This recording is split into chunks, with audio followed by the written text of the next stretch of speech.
Martin Popoff from the Contrarians here, back again with another edition of Who Invented Heavy Metal. This is the show inside our main show where we are looking at albums, and we are really being intentioned on this being about albums, even though as we've gone along, we've mentioned all the little bits and pieces, or a bunch of them anyways, of things that go along to the invention that are more songs or sounds or effects and all that kind of stuff, extreme vocals, extreme guitars, feedback, distortion, everything along the way. But we've gone through a lot of albums in the 60s. We've gone into the 1970s. And this edition, we are looking at the Stooges Funhouse.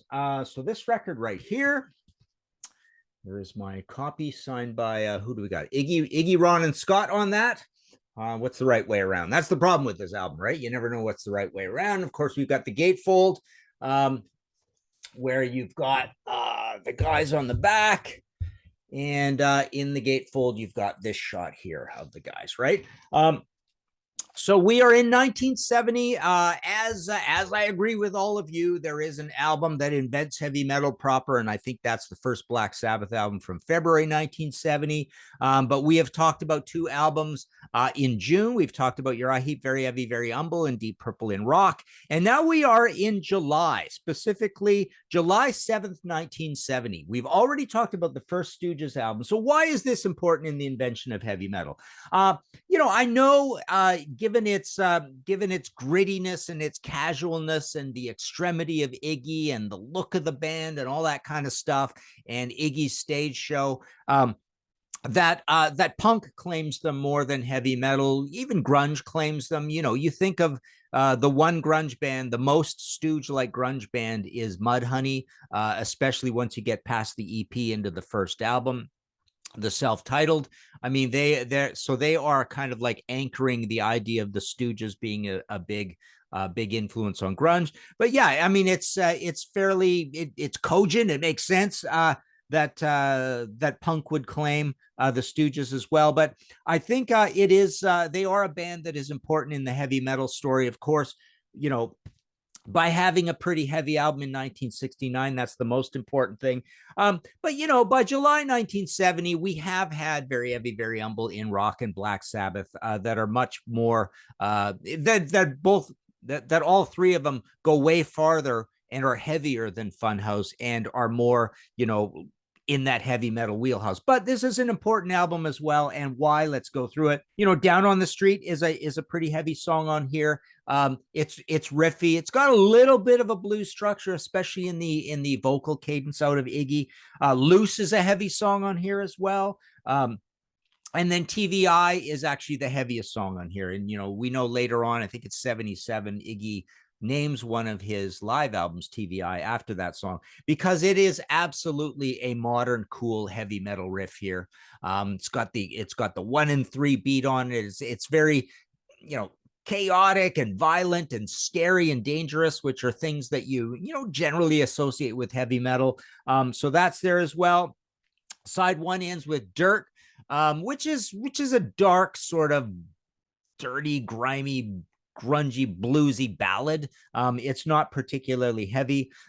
Side 2 opens with 1970, which is heavy enough to be part of this story. And given that we've heard so much volume and distorted guitar already from the band, this all underscores the fact that they are intentioned to make this loud, pretty heavy music, right?